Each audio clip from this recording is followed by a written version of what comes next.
In our midst tonight is a former athlete, coach, and administrator who helped develop some of the strongest athletic and academic cultures in many places. Madison, our state of Wisconsin, the Midwest, and beyond. He's the only person in the room tonight who can say the legendary Ted Williams was a family friend.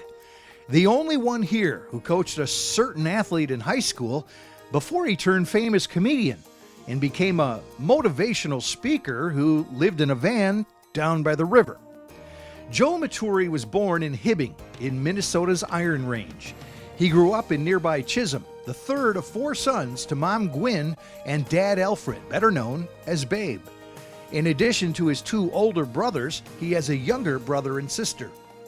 The Iron Range was a hockey hotbed in those days, but Maturi's preferences were just about everything else, including curling. Growing up in a small town had its advantages, just like having two older brothers to compete against did.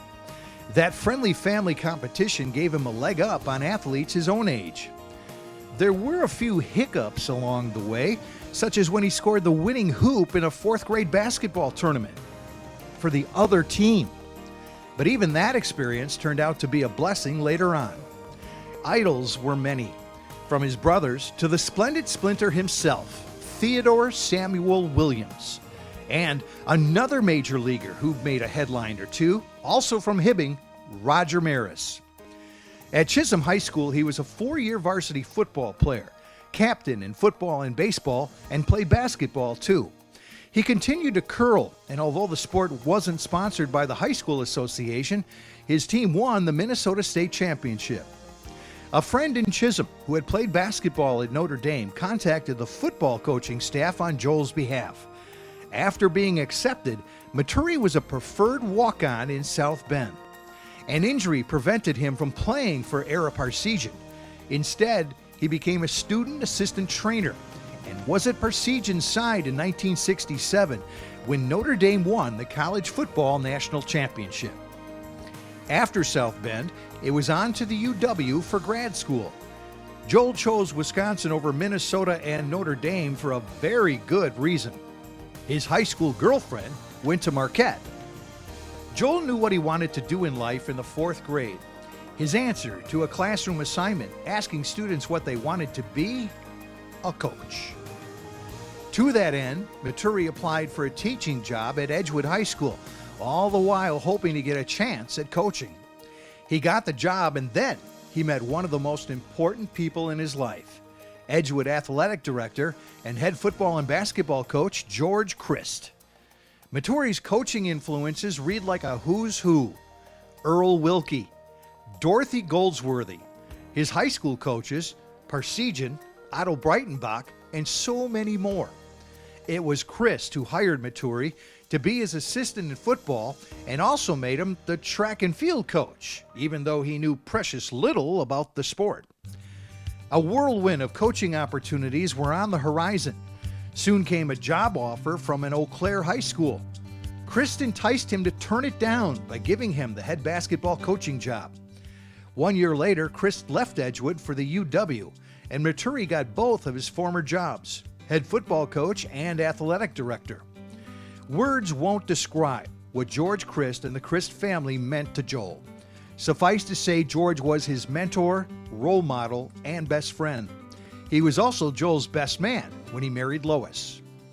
After 19 exhilarating years coaching at Edgewood, a guy by the name of Otto Breitenbach called and asked Maturi to be an assistant athletic director at the then struggling UW athletic department. Maturi describes this opportunity as right place, right time. Donna Shalala came on board, and Badger Athletics began its climb. Another men's hockey championship, and the first of many trips to Pasadena. Awards followed. Wisconsin Sportsperson of the Year in 1993, the Pat O'Day Award from this Hall of Fame in 1996. The opportunity to be the AD at Denver University was next. From there, he moved on to Miami University. When he took the Miami job, he told the university president the only AD job that would make him leave town was at Wisconsin, Notre Dame, or Minnesota. The Gophers came calling in 2002, and the improvements, accomplishments, and success stories kept on coming. He's had athletic facilities named after him on the Minnesota campus and back home in Chisholm. We'd be sitting here till midnight running down all the Hall of Fames he's been inducted into. Joel and Lois have been married nearly 50 years. Joel says if not for Lois's support and understanding along the way, his amazing journey would never have happened the way it has. They have 3 children and 5 grandchildren. Blessings have followed Maturi everywhere, from childhood to each stop in life. He says words can't explain what this honor means to him. As always, he's thankful for a life well lived. The Madison Sports Hall of Fame and Strand Associates Incorporated are honored to welcome Joel Maturi into the class of 2021.